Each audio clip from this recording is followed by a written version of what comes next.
Welcome to No Stats, where we call it how we see it. Back again with another one. Yes, sir, bro. Back again, and it's been a busy week. Oh, Free agency. We got a lot coming up. NFL training camps is about to start. So make sure y'all hit that subscribe button. Make sure y'all like, share, comment, hit the bell, just to make sure y'all staying in touch with all of the latest videos and content that me and Peach going to continue to drop for y'all, as he always says again and again. So don't again forget and about again, baby. Appreciate all the Yes, love, sir. baby. Watch the handle, it takes skill. We gotta run it back. We in the field, and you said it Jason Jack. You in your field, we looking for the facts. Let's keep it real, yeah, we talking no stats. Yeah, we talking no stats. Yeah, we talking no stats. Savage, man. Like you said, busy weekend. A lot of movement across the NBA landscape. But we also had a couple extensions as well, which I wasn't too surprised about. To start off here, I want to talk about the Houston Rockets, who was in a particular spot. They had the most cap room going into the offseason right now, and they used majority of that money to bring in veteran guard Fred VanVleet and Dillon Brooks at the small forward spot. Um, I think it's 180, no, 210 million between Between the both of two. those between the two of those players. So I want to hear, before we dive completely into free agency, I want to hear some of your thoughts on that. How do you feel about the move? Do you think they overpaid? What you think? Um, for one player, yes. Uh, I like the Fred VanVleet pickup. I think Houston needed a point guard. They have a lot of young players. They got a new coach, right? So they're trying to build an identity and get a culture going there. And I think Fred VanVleet being won a championship and been on that Toronto team, kind of understanding what it takes to get to that next level. I think that was a great signing. Mhm. To jump quickly to Dillon Brooks. Not saying that Dillon Brooks isn't a good signing, but I just think that was a lot of money. And I don't It know what definitely Dillon was. Brooks' role is. Like, are you signing Dillon Brooks to say he's our culture setter? He's our Draymond Green / Patrick Beverly. We could take that risk because we're the Houston Rockets and we're still trying to, figure things out. Um, okay, but I just think they overpaid. They could have got another guy to fill that role. I don't know, bro. I think I, Dillon Brooks is a good basketball player, but I just think 4 years, $80 million is a lot of money to give to him. When maybe you could have got another guy to fill in and just would have been a bigger threat on the court from a productivity standpoint. I think so too. I think if you're going to throw that amount of money at Dillon Brooks, I think you may have even could have sent the offer out to a guy like Bruce Brown, or maybe seen if you could Right, pry like right. Jeremiah Grant from the Portland Trailblazers. But I think this is a good opportunity for Dillon Brooks to kind of like reinvent himself. He will be the starting small forward over there. I don't know. The Rockets is like in this weird, you got a little bit of a log jam out there at the guard spot, because you still got Kevin Porter Jr., you still got Jalen Green, you drafted him in Thompson, you got Fred VanVleet. So I'm interested to see how Udoka, you know, breaks down this rotation and implements his system going forward. Mm-hmm. But moving on, another sneaky team, the Indiana Pacers. They maxed out Tyrese Halliburton. They went out and traded for Obi Toppin for only 2 second-round draft picks, which was Right. kind of weird to me. I thought he was a little bit more valuable than that.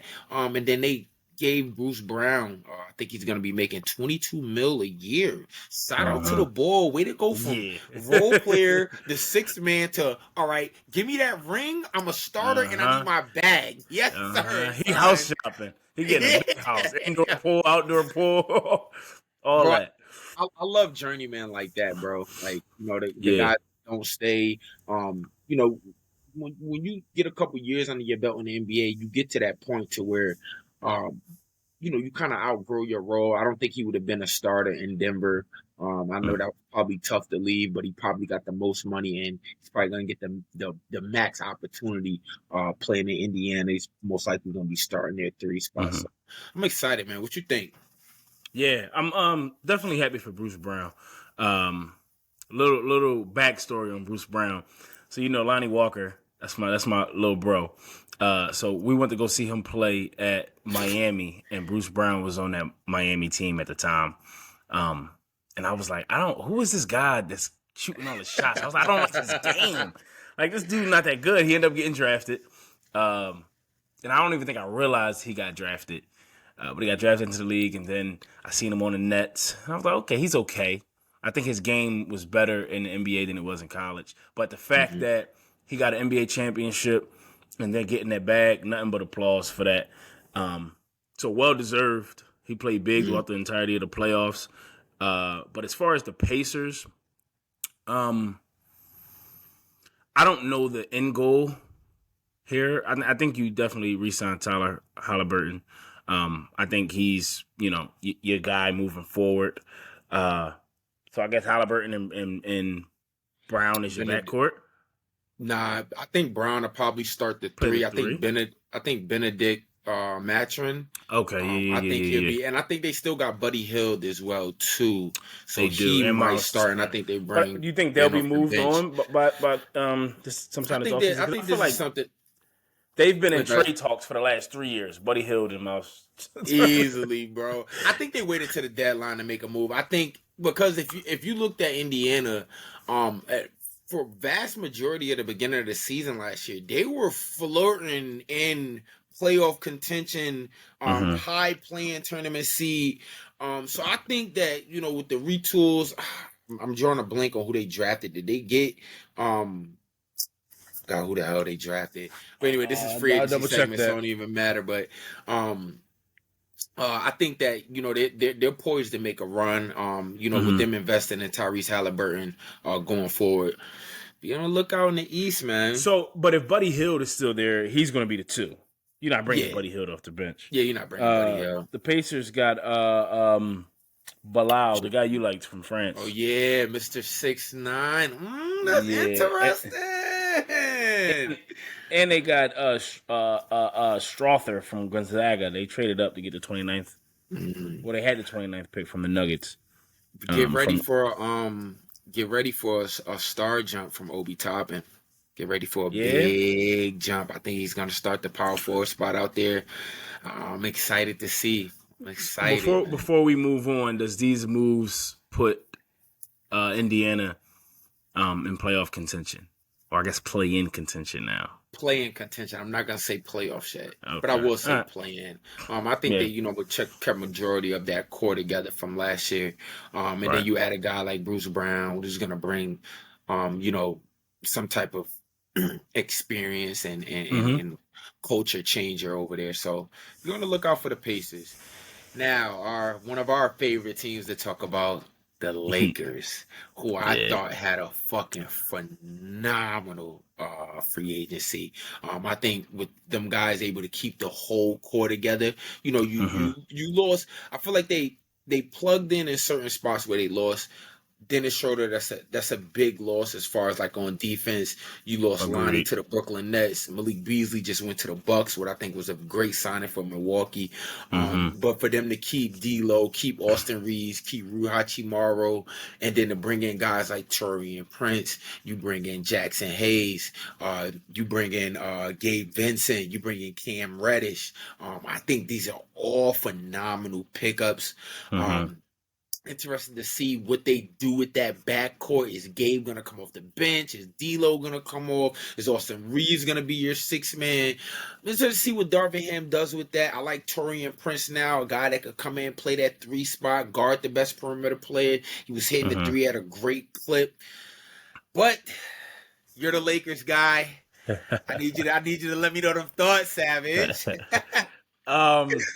Disclaimer: I'm the Lakers guy because of Brian. But I love the additions as well, bro. I thought basketball fit wise, we always talk about that. I think they make great sense. I think Cam Reddish's game has a lot of untapped potential, and it kind of reminds me in a way of Lonnie's game, as far as being able to create your own shot, make some big shots, and be that spark off the bench. Like Lonnie had that big game against Golden State. I do think Gabe Vincent will come off the bench. I think Austin Reaves will definitely start with the contract that he received. I think he's the 2. And I think D'Angelo Russell will be the point guard. Now, my problem with D'Angelo is you got to take this jump. Mm-hmm. I think it was a lot of talks around different point guards. Could the Lakers would they get Chris Paul? Could they get Damian Lillard? It was a couple other point guards that was in that, that trade talk or free agency talk that the Lakers' name was mentioned in. And they end up sticking with D'Angelo Russell. Not the worst of options, but I just want to see D'Angelo take this next step. Because in the playoffs last year, I felt like he wasn't even there. So that'd be big. But before I just want to get back to you, Jackson Hayes was one of the better pickups that I like. Love it. To give you that height, that defense, that energy, that youth off the bench, I think is huge. I think the Lakers have been missing that since they won the championship in 2020. So I like Jackson Hayes. He got a great motor. That motor gonna fit right in. Absolutely. So it was a good offseason for the Lakers. Good free agency so far, I should say. And I think now, with Anthony Davis injury history and LeBron at the age that he's at, I think with them retooling with those guys, they can kind of balance out if they was going to have an injury. Not saying that we want these guys to get injured, but, with the confidence, Rui Hachimura done got his money now. So, I could see him, taking that step, taking that leap. But Jackson Hayes is like the perfect guy that if Anthony Davis was to go down, you could slide him into that 5. Could still be a lob threat. He's gonna still run the floor. He's gonna bring that energy that like you said, the Lakers have been missing. So agree. Kudos to them, man. Agree. Now, quickly, do you think Gabe Vincent will play the 1 or the 2? Because I know they got Jalen Hood-Schifino that they drafted from Indiana. I'm not sure how he's going to perform in summer league and when training camp starts to see if he can get that backup point guard role. But do you think they will go as constructed, or they'll add another piece or two to this Lakers team? If I'm the Lakers, I will go as constructed. At the end of the day, you have LeBron out there, who I think will be the facilitator that he's always been. Yeah, back on the ball more pick and rolls for him and Anthony Davis. And I can see more post ups. I think if Bron could get more in that Miami Heat post up area that he used to work in a lot, I just want to see them incorporate that a little more. And I like the Hood Schifino pickup, but I don't think he plays too much too early. I think they bring him along easily and steadily. But I think with the core of if Gabe comes off the bench, then you got Roy. You still got. I'm interested to see. Are you going to start Taurean Prince and have LeBron at that 4? You're going to keep it LeBron, Jared Vanderbilt. Because Taurean Prince is a legit 3-and-D guy, and Jared Vanderbilt is kind of like I think he's more suitable as a starter. You know what I mean? Like a guy like that, bringing him in the game. What is he necessarily doing for you? Right. One thing about the Lakers, bro, over the last 3 years, they have played, and I don't know if I'm correct on this, but the most starting lineups, different starting lineups, I think over the last 3 years, 4 years maybe. So I think that Darvin Ham will tailor the starting lineup to who they're playing, especially playoff time. You might see Jarrett, you might see Prince, you might see Gabe if he's hot. So I think they'll just try some things out, see what works. But I think Gabe Vincent is also going to have a huge impact on this Lakers team, bro. And I think they could get back to where they were last year, Western Conference Finals, and maybe more. I agree. Before we wrap up, I want to talk about a sneaky signing. They had a sneaky draft, and then they just had a sneaky free agency signing. Who am I talking about, Savage? Who am I talking about, bro? Sneaky free agency signing. Sneaky. I don't know. Not the Bucks. You're not talking about the Bucks. Nah. Who you talking about? Cleveland, man. The Cavaliers. I love the Max Strus signing. I think you have a guy now that's a bona fide 3-point shooter he's literally going to open things up for Donovan, open things up for Darius Garland. You keep Carlos LeVert, who's going to be a phenomenal 6th Man of the Year candidate next season. Like I said, you draft Emoni Bates, who I think is going to be phenomenal out there. I think everything's got to be on the play of Evan Mobley. Is he able to take that next step as one of the up and coming power forwards in this league? Because you know what you're going to get from Garland, you know what you're going to get from Donovan. You know what you're going to get from the veteran Jerry Allen, but I think Evan Mobley is the player that has to take that next step. But the signing of Max Strus, I think, was huge for this ball club, who needed that shooting. They needed the spacing. And I'm interested to see what they do. What'd you think about it, bro? Yeah, I think it's a good basketball fit. I feel about Max Strus the same way I just talked about D'Angelo Russell. I want to see him take that next step. I think he could be a huge addition to this Cleveland Cavaliers team, but nothing that's going to move the needle too much, bro. I still think the East is so top heavy with Milwaukee and Boston, and if Philly could figure some things out, which we'll talk about this, but I don't think Dame is going to Miami. I still think he ends up in Philly. I don't either. I don't think it makes sense, and we gotta get on that. It doesn't make sense. We'll talk on that. But I think Cleveland still. Either the players currently on the roster need to take that next step. Evan Mobley's, Darius Garland, kind of like Jamal Murray took that step. Even before this year in the bubble, I think Darius Garland needs to take that next step into, a step closer to superstardom, like a De'Aaron Fox or All-Star, I say. But it was a good signing, good basketball fit. Like you said, they definitely could use the shooting, the spacing, give Donovan Mitchell and them guys a guy to kick out to and hit those threes. So I liked it. But I know you said that was the last one, but I want to ask you about something on a smaller scale. The Sixers got Patrick Beverly. I'll let you go, but for me, I thought that this was signing purely based on toughening up the team, bring some leadership in for their MVP, because you need some type of aggression, somebody to light a fire under these dudes. Because I think that Game 7, I think they were missing leadership. Mm-hmm. That Game 7 against Boston, bro. Who was going to light that fire and get the team going? This is Game 7. We got a chance to go to the Eastern Conference Finals, and play a 8-seeded Miami Heat who beat Boston, but you never could have known. Matchups styles make fights. So the Sixers could have beat, Miami and got to the finals. So I think they missed that leadership. They missed that fiery guy, that leader. I know PJ Tucker was supposed to be that, and he tried to exemplify that at times. I seen it. But, maybe bringing another guy, bring more fire. But how did you like that pickup? What did you think of that? I like it, man. Okay. No, I think it's big. I think when you think about guys like Patrick Beverly and PJ Tucker, I think if they go to any of the top 4 or 5 seeds in both conferences, I think that gives an edge to that team. You know what I mean? From what they bring, their styles, their approach to the game, and you've seen that a little bit with PJ Tucker, with him, going to Milwaukee and what he did when he went to Miami. And I know the Sixers fell short in the semifinals, but even there too, they one game away from the conference finals. So I think when with them signing Patrick Beverly, it gives them that edge, that guy that's gonna go out there and he's not gonna give a fuck about what the box score look like or your fucking feelings or anything like that. He's out here to set that tone. And I'm a big Pat Bev has been growing on me, especially since I started watching his podcast. Since college. Yeah. Steve, shout out Steve, man. Oh, man. Steve, he was like in P-Bev since he was a 67 overall on 2K.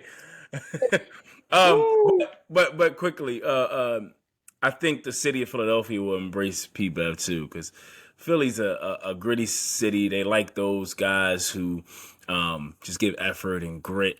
And I think P-Bev is going to fit right in. You fit that persona heavily, man. No, absolutely. Before we wrap up, one team that I was thinking about, the Chicago Bulls, who they extended Cody White. They went out and got Javon Carter. They extended Vucevic. They running this back?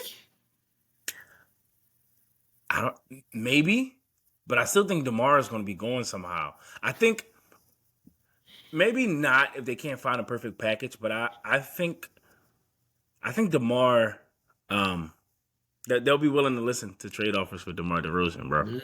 You think this is some before the season start, or do you think Yeah, this is a before move the that could be season made at start. the deadline? I think before the season start. It seems like they're trying to get younger. I think It's Zach just, LaVine's your guy. I just don't get it though. You go out and you get Javon Carter, pay him that break. You Yeah. extend Cody White, but you still got Ayo Dasamu. You still have True. Alex Caruso. I mean, True. Lonzo, I know he's hurt, but shit, you still got Lonzo Ball. Like, what the fuck is going on in the backcourt with these guys, man? That's like, what I'm saying. Some pieces need to move. Some things need to, get figured out. I think they're running it back, bro. You think so? I think the Vucevic extension. When I seen it, I was like, yeah, I don't think the Bulls is gonna blow this up just yet. So I mean, it's just a team to keep our eyes on, man. No, absolutely. And shout out to all the other guys that got extensions. I know Anthony Edwards got his extension, well deserved. Sabonis got his extension, well deserved. LaMelo Ball got an extension, well deserved. Not so like all the he guys that got needed their money. extensions. Yeah, right. He came into the league as a millionaire.